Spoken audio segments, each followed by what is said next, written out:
The Urantia Book, Section 4, The Life and Teachings of Jesus, paper 173. Monday in Jerusalem. Early on this Monday morning, by prearrangement, Jesus and the apostle assembled at the home of Simon in Bethany, and after a brief conference they set out for Jerusalem. The 12 were strangely silent as they journeyed on toward the temple. They had not recovered from the experience of the preceding day. They were expectant, fearful, and profoundly affected by a certain feeling of detachment growing out of the master's sudden change of tactics, coupled with his instruction that they were to engage in no public teaching throughout this Passover week. As this group journeyed down Mount Olivet, Jesus led the way, the apostles following closely behind in meditative silence. There was just one thought: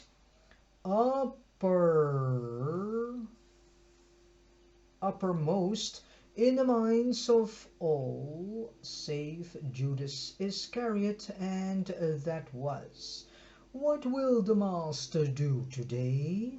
The one absorbing thought of Judas was, what shall I do? Shall I go on with Jesus and my associates? Or shall I withdraw? And if I am going to quit, how shall I break off?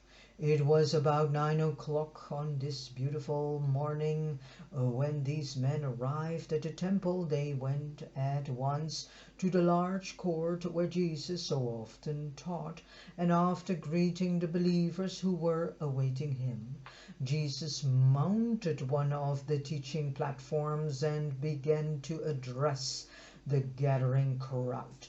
The apostles withdrew for a short distance and awaited developments.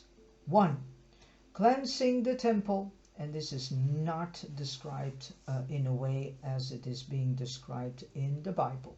There are huge differences in this story. So a huge commercial traffic had grown up in association with the service and ceremonies of the temple worship. There was the business of providing suitable animals for the various sacrifices. Though it was permissible for a worshipper to provide his own sacrifice, the fact remained that this animal must be free from all blemish in the meaning of the Levitical law, stupid Levitical law, and as interpreted by official inspectors of the temple. Why do I say stupid Levitical law? Because this Levitical law is completely man-created. Many a worshipper had experienced the humiliation of having his supposedly perfected animal rejected by the temple examiners. It therefore became the more general practice to purchase a sacrificial animal at the temple, and although there were several stations on nearby by Olivet where they could be bought, it had become the vogue to buy these animals directly from the temple pens, of course, because then it would be highly priced animals. So the Pharisees and thus the Sanhedrin could earn a lot of money, of course, because they are greedy people. Gradually there had grown up this custom of selling all kinds of sacrificial animals in the temple courts, and an extensive business in which enormous profits were made, because that is something that is the only mindset of greedy people in this world. Everything needs to be profited. Everything needs to make profit, because they think that they are born for money and live for money. Had thus been brought into existence. Part of these gains was reserved for the temple, so-called temple treasury, but the larger part went went indirectly into the hands of the ruling high priest families, of course. This sale of animals in the temple prospered because when the worshipper purchased such an animal, although the price might be somewhat too high, no more fees had to be paid. All right.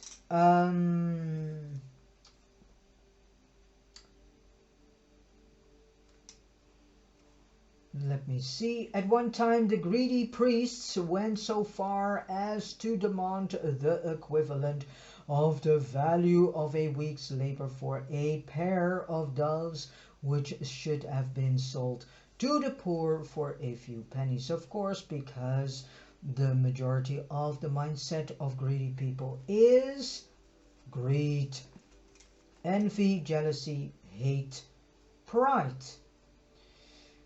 The sons of Annas had already begun to establish their bazaars in the temple precincts. Those very merchandise marts which persisted to the time of their final overthrow by a mob 3 years before the destruction of the temple itself.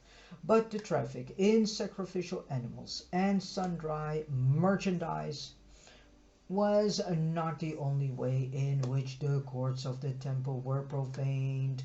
At this time there was fostered an extensive system of banking and commercial exchange, which was carried on right within the temple precincts. And this all came about in the following manner. No. During a so-called Asmonean dynasty, the Jews coined their own, of course, silver money, and it had become the practice to require the temple dues of 1 silver money, and it had become the practice to require the temple dues of 1/2 shekel, and all other temple fees to be paid with this Jewish coin. How arrogant. This counts for the whole banking system. It's so arrogant to have a coin with with the face of some sort of so-called self-proclaimed leader on it.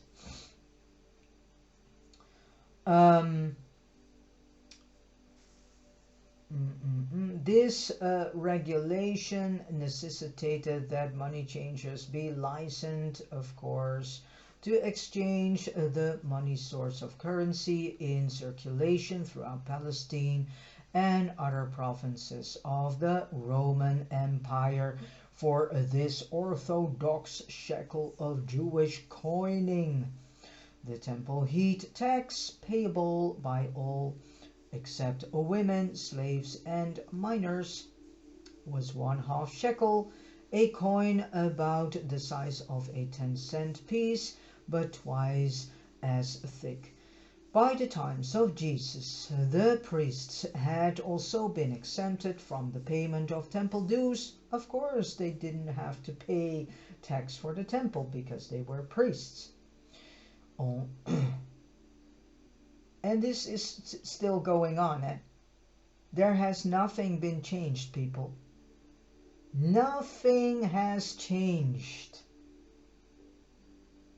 For 2,000 of years after Jesus' department, nothing has changed. It's all being done the same way, still continuing. Yeah, but people do not want to learn. And people do not want to see. They prefer to be blind. They prefer to be ignorant. And they still refuse to see themselves as a child of God. And they still refuse to see sonship in God that they have. All right. Accordingly from the 15th to the 25th of the month preceding the Passover, accredited money changers erected their booths in the principal cities of Palestine for the purpose of providing the Jewish people with proper money to meet the temple dues after they had reached Jerusalem. All right. These temple money changers not only conducted a regular banking business for profit in the exchange of more than 20 sorts of money, which the visiting pilgrims would periodically bring to Jerusalem. All right, I'm going to the point that is really interesting here. Okay, finally we come to the most interesting part of this paper. In the midst of this noisy aggregation of money changers, merchandisers, and cattle sellers, Jesus on this Monday morning attempted to teach the gospel as usual for the 90th of time to people who were deaf in ears and who didn't want to understand his word. Attempted to teach the gospel of the heavenly kingdom. He was not alone in resenting this profanation of the temple. The common people, especially the Jews and the Jewish visitors from foreign provinces, also heartily resented this profiteering desecration of the national house of worship. All right, at this same time the Sanhedrin itself held its regular meetings in a chamber surrounded by all this babble and confusion of trade and barter.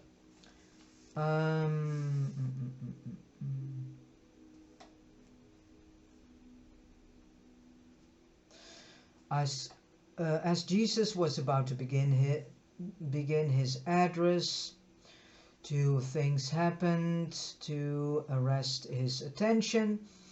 At the money table of a nearby exchanger, a violent and heated argument had arisen over the alleged overcharging of a Jew from Alexandria, while at the same moment the air was rent by the bellowing of a drove of some 100 bullocks, which was being driven from one section of the animal pens to another.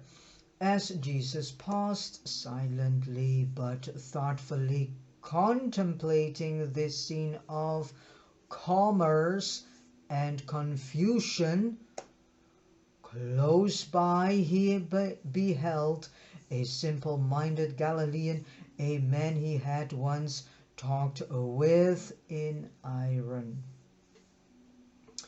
being ridiculed and jostled about by supercilious and would-be superior Judeans, and all of this combined to produce one of those strange and periodic uprisings of the indignant emotion in the soul of Jesus. All right, to the amazement of his apostles standing near at hand, who refrained from participation in what so soon followed. Well, finally we come to the most interesting part of all this.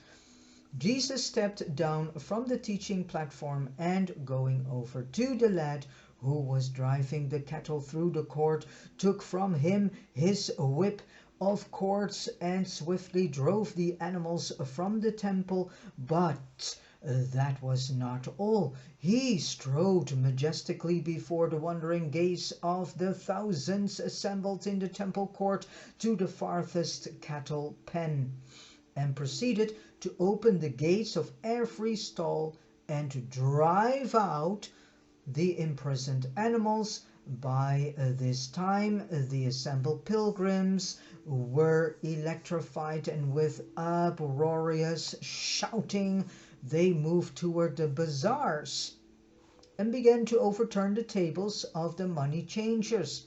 So here we read a different story than in the Bible, where it is being stated that Jesus was overturning the tables of the money changers, but as a matter of fact, the people did this themselves.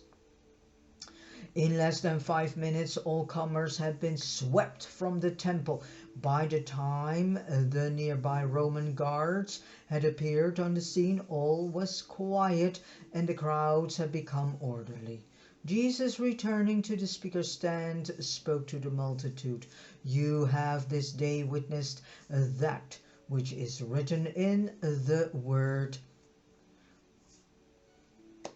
My house shall be called a house of prayer for all nations, but you have made it a den of robbers.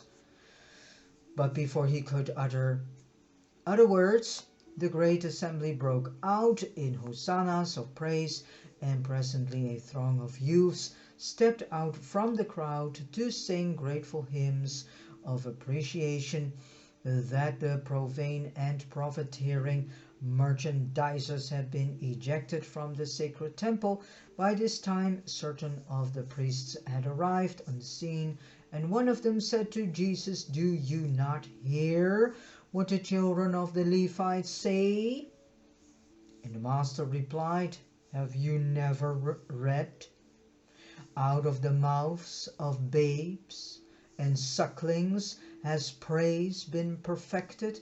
And all the rest of the day, while Jesus taught, guards set by the people stood watch at every archway, and they would not permit anyone to carry even an empty vessel across the temple courts. All right, 2. Challenging the master's authority.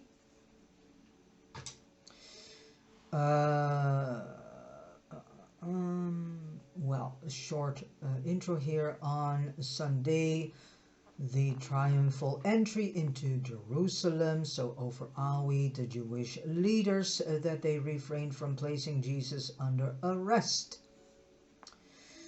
And then today, this spectacular cleansing of the temple likewise effectively postponed the master's apprehension. Day by day, the rulers of the Jews were becoming more and more determined to destroy him. But they were distraught by 2 fears which conspired to delay the hour of striking. The chief priests and the scribes were unwillingly to arrest Jesus in public for fear the multitude might turn upon them in a fury of resentment.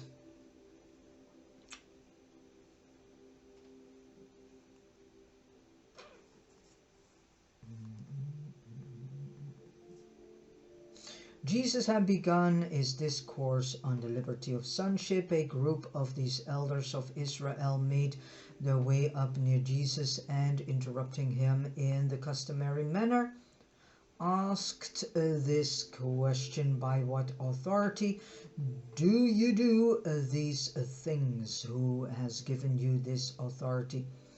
So it was altogether proper that the temple rulers and the officers of the Jewish Sanhedrin should ask this question of anyone who presumed to teach and perform in the extraordinary manner which had been characteristic of Jesus, especially as concerned his recent conduct in clearing the temple of all comers.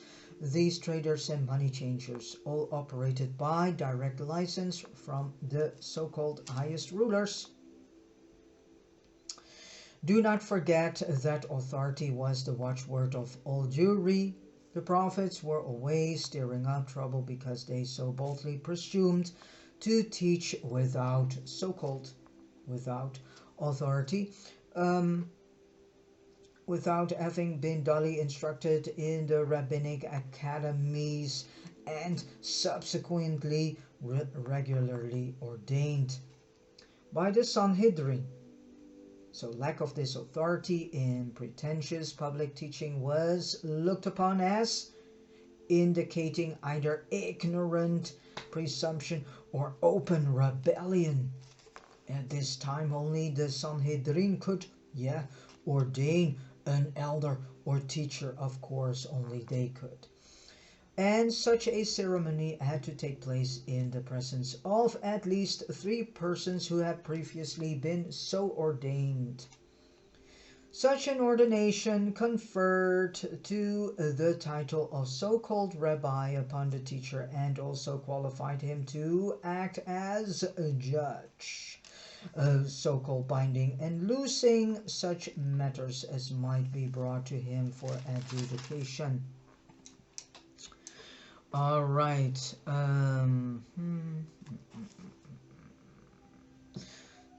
Jesus well knew that these very men had long publicly taught that his authority for teaching was so-called satanic, and that all his mighty works had been wrought by the power of the prince of devils. Therefore did the master begin his answer to their question by asking them a counter-question.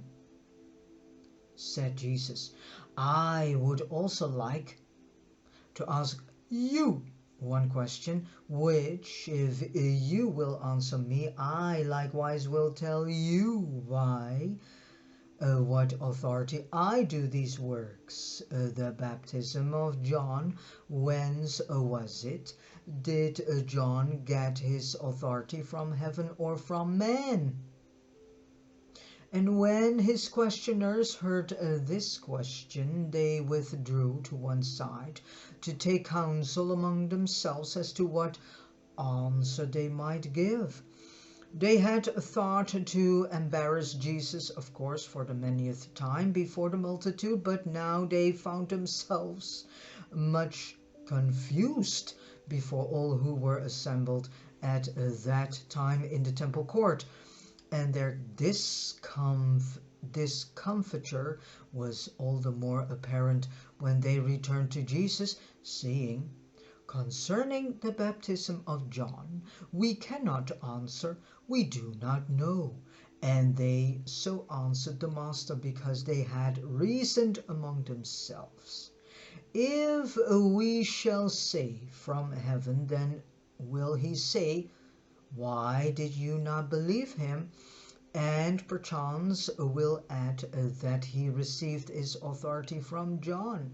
And if we shall say from men, then might the multitude turn upon us, for most of them hold that John was a prophet. And so they were compelled to come before Jesus, and the people, confessing that the religious teachers and leaders of Israel could not or would not express an opinion about John's mission. And when they had spoken, Jesus, looking down upon them, said, Neither will I tell you by what authority I do these things. Jesus never intended to appeal to John for this and for his authority. John had never been ordained by the Sanhedrin. Jesus' authority was in himself and in his Father's eternal supremacy.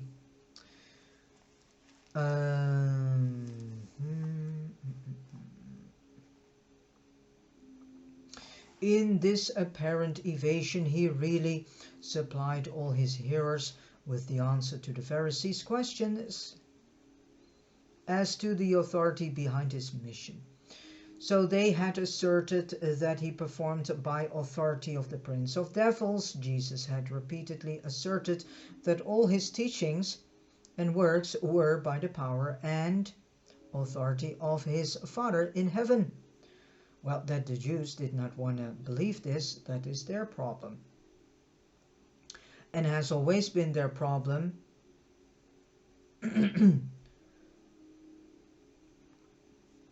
because they still try to oppose their idea of Messiah unto the day of this day and age.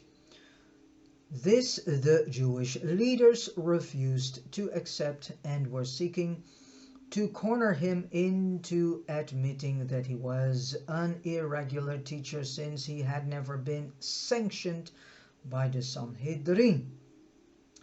In answering them as he did, while not claiming authority from John, he so satisfied the people with the interference that the effort of his enemies to ensnare him was effectively turned upon themselves, and was much to their discredit in the eyes of all present.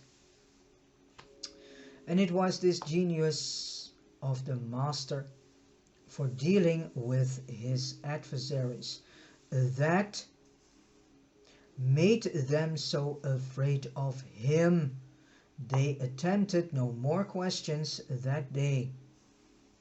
They retired to take further counsel among themselves, but the people were not slow to discern the dishonesty and insincerity in these questions asked by the Jewish rulers. Even the common folk could not fail to distinguish between the moral majesty of the master and the designing hypocrisy of his enemies. But the cleansing of the temple had brought the Sadducees over to the side of the Pharisees in perfecting the plan. To destroy Jesus. And the Sadducees now represented a majority of the Sanhedrin. And then 3, the parable of the two sons.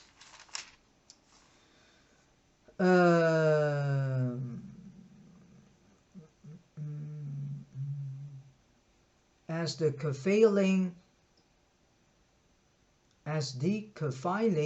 Pharisees stood there in silence before Jesus, he looked down on them and said, "Since you are in doubt about John's mission and arrayed in enmity against the teaching and works of the Son of Man, give ear while I tell you a parable.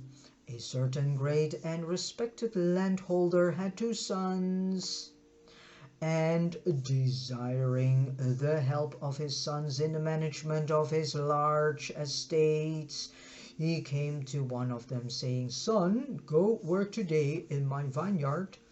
As this unthinking son answered his father, saying, 'I will not go.' But afterward he repented and went. When he had found his older son likewise, he said to him, 'Son, go work in my vineyard.' And this hypocritical and unfaithful son answered, 'Yes, my father, I will go.' But when his father had departed, he went not. Let me ask you, which of these sons really did his father's will?" And the people spoke with one accord, saying, "The first son." And then said Jesus, "Even so, and now do I declare that the publicans and harlots, even though they appear to refuse the call to repentance, shall see the error of their way and go on into the kingdom of God before you, who make great pretensions of serving the Father in heaven, while you refuse to do the works of the Father. It was not you, the Pharisees and scribes, who believed John, but rather the publicans and sinners. Neither do you believe my teaching, but the common people hear my words gladly." So Jesus did not despise the Pharisees and Sadducees personally. It was their systems of teachings and practice which he sought to discredit. He was hostile to no man. But here was occurring the inevitable clash between a new and living religion. of the Spirit and the older religion of ceremony, traditions, and authority. And this is still being preached. An older religion of ceremony, tradition, and authority. This is still being practiced. All this time the 12 apostles stood near the Master, but they did not in any manner participate in these transactions. Each one of the 12 was reaching in his own peculiar way to the events of these closing days of Jesus' ministry in the flesh, and each one likewise remained obedient to the Master's injunction to refrain from all public teaching and preaching during this Passover week.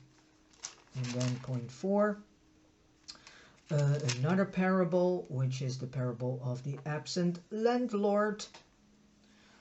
So when the chief Pharisees and the scribes who had sought to entangle Jesus with their questions had finished listening to the story of the two sons, they withdrew to take further counsel, and the Master, turning his attention to the listening multitude, told another parable. There was a good man who was a householder, and he planted a vineyard. He set a hedge about it, dug a pit for the winepress, and built a watchtower for the guards. Then he let this vineyard out to tenants while he went on a long journey into another country. This is all about Jesus himself, the paradise in heaven, and this vineyard, this building of the paradise in our hearts and minds.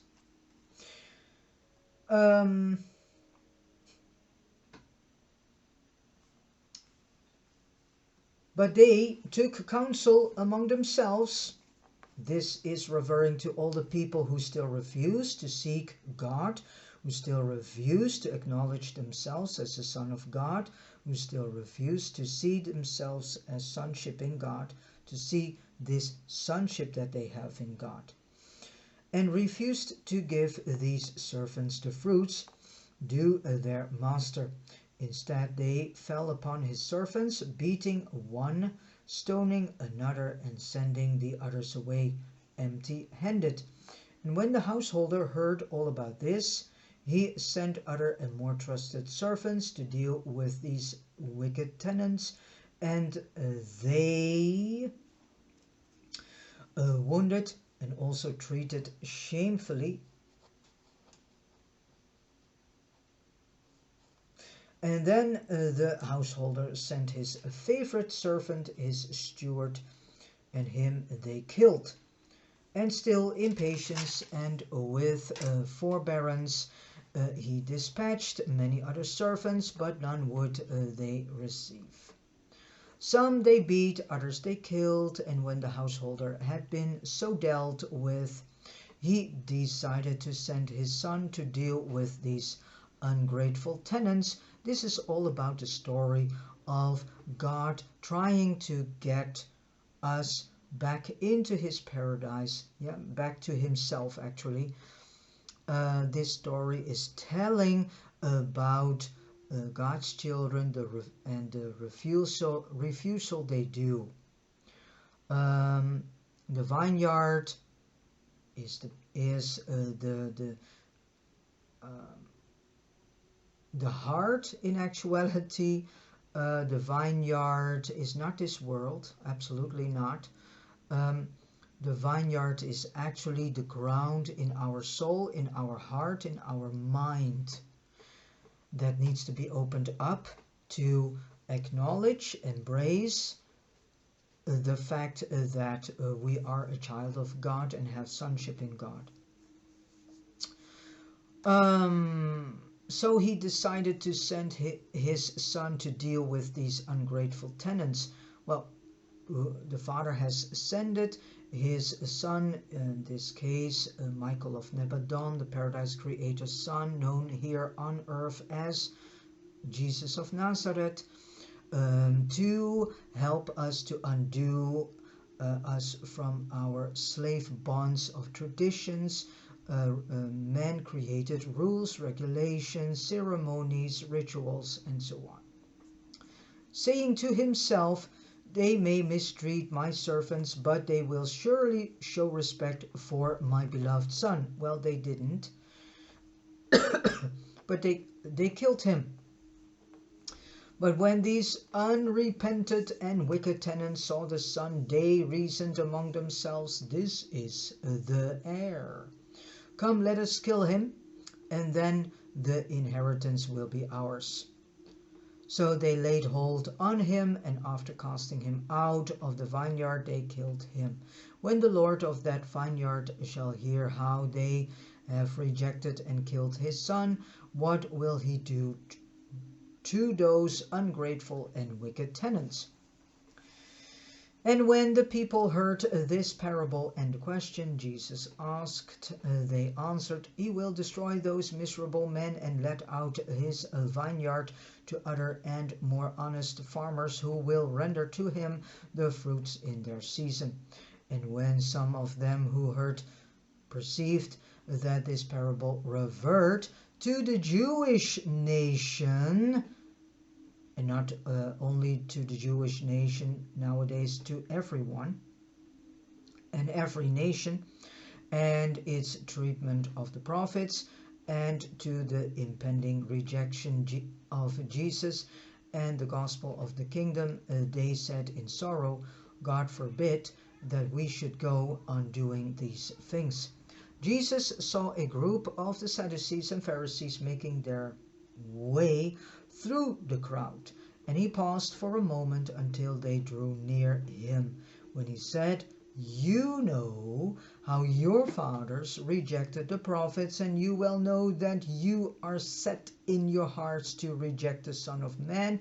And then, looking with searching gaze upon those priests and elders who were standing near him, Jesus said, "Did you never read in the word about the stone which the builders rejected, and which, when the people had discovered, it was made into the cornerstone? And so once more do I warn you, that if you continue to reject this gospel, presently will the kingdom of God be taken away from you and be given to a people willing to receive the good news and to bring forth the fruits of the Spirit. And there is a mystery about this stone, seeing that whoso falls upon it while he is thereby broken in pieces shall be saved. But on whomsoever this stone falls, he will be ground to dust, and his ashes scattered to the four winds." When the Pharisees heard these words, they understood that Jesus referred to themselves and the other Jewish leaders. They greatly desired to lay hold on him then and there, but they feared the multitude. However, they were so angered by the master's words that they withdrew and held further counsel among themselves as to how they might bring about his death. And that night both the Sadducees and the Pharisees joined hands in the plan to entrap him the next day. And then the last subchapter is another parable, which is about the marriage feast. The parable of the marriage feast. After the scribes and rulers had withdrawn, Jesus addressed himself again to the assembled crowd and spoke the parable of the wedding feast. And then he said, "The kingdom of heaven may be likened to a certain king who made a marriage feast for his son and dispatched messengers to call those who had previously been invited to the feast to come, saying, 'Everything is ready for the marriage supper at the king's palace.'" And this parable is actually also the parable in which the servants went out and were sent out to invite the invitational guests who said that they were not coming because they were busy with worldly things. So now many of those who had once promised to attend at this time refused to come. When the king heard of these rejections of his invitation, he sent other servants and messengers, saying, "Tell all those who were bidden to come, for behold, my dinner is ready, my oxen and my fatlings are killed, and all is in readiness for the celebration of the forthcoming marriage of my son." But again did the thoughtless make light of this call of their king, and they went their ways, one to the farm, another to the pottery, and others to their merchandise. Still others were not content thus to slight the king's call, but in open rebellion they laid hands on the king's messengers and shamefully mistreated them, even killing some of them. And when the king perceived that his chosen guests, even those who had accepted his preliminary invitation and had promised to attend the wedding feast, had finally rejected his call and in rebellion had assaulted and slain his chosen messengers, he was exceedingly wroth. And then this insulted king ordered out his armies and the armies of his allies, and instructed them to destroy these rebellious murderers and to burn down their city.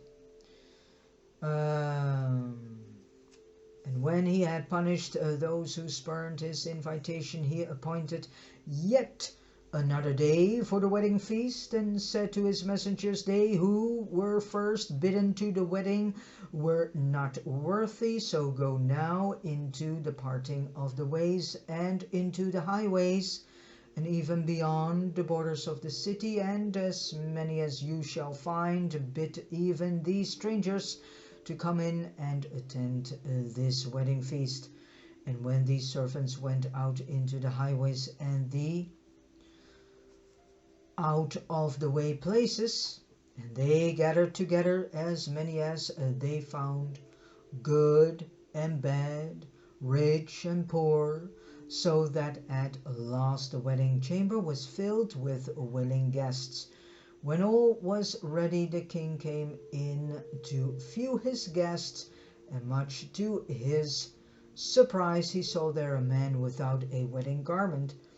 The king, since he had freely provided wedding garments for all his guests, addressing this man, said, "Friend, how is it that you come into my guest chamber on this occasion without a wedding garment?" And this unprepared man was speechless. Then said the king to his servants, "Cast out this thoughtless guest from my house to share the lot of all the others who have spurned my hospitality and rejected my call. I have and I will have none here except those who delight to accept my invitation and who do me the honor to wear those guest garments so freely provided for all." Well, after speaking this parable, Jesus was about to dismiss the multitude when a sympathetic believer making his way through the crowds toward him asked, "But Master, how shall we know about these things? How shall we be ready for the king's invitation? What sign will you give us whereby we shall know that you are the Son of God?" And when the master heard this, he said, "Only one sign shall be given you." And then pointing to his own body, he continued, "Destroy this temple, and in 3 days I will raise it up. But they did not understood him, because they were not seeing that he was pointing at his body, meaning kill him and Jesus will resurrect after 3 days. So they did not understand him. And as they dispersed, they talked among themselves, saying, almost 50 years has this temple been in building, and yet he says he will destroy it and raise it up in 3 days. Even his own apostles did not comprehend the significance of this utterance. But subsequently, after his resurrection, they recalled what he had said. So about 4 o'clock this afternoon, Jesus beckoned to his apostles and indicated that he desired to leave the temple and to go to Bethany for their evening meal and a night of rest. On the way up Olivet, Jesus instructed Andrew, Philip, and Thomas that on the morrow they should establish a camp nearer the city, which they could occupy during the remainder of the Passover week. In compliance with this instruction, the following morning they pitched their tents in the hillside ravine overlooking the public camping park of Gethsemane on a plot of ground belonging to Simon of Bethany. Again, it was a silent group of Jews who made their way up the western slope of Olivet on this Monday night. These 12 men, as never before, were beginning to sense that something tragic was about to happen. While the dramatic cleansing of the temple during the early morning had aroused their hopes of seeing the Master assert himself and manifest his mighty powers, the events of the entire afternoon only operated as an anticlimax in that they all pointed to the certain rejection of Jesus' teachings by the Jewish authorities. The apostles were gripped by suspense and were held in the firm grasp of a terrible uncertainty. They realized and also came to this realization that only a few short days could intervene between the events of the day just past and the crash of an impending doom. They all felt that something tremendous was about to happen, but they knew not what to expect. They went to their various places for rest, but they slept very little. Even the Alphaeus twins were at last aroused to the realization that the events of the Master's life were moving swiftly toward their final culmination. And with this said, I have come to the end of reading paper 173. And thank you so much for listening to this audio. And God bless you in all the things that you are doing that are in alignment of the divine and perfected will of the Heavenly Father himself. And God bless you.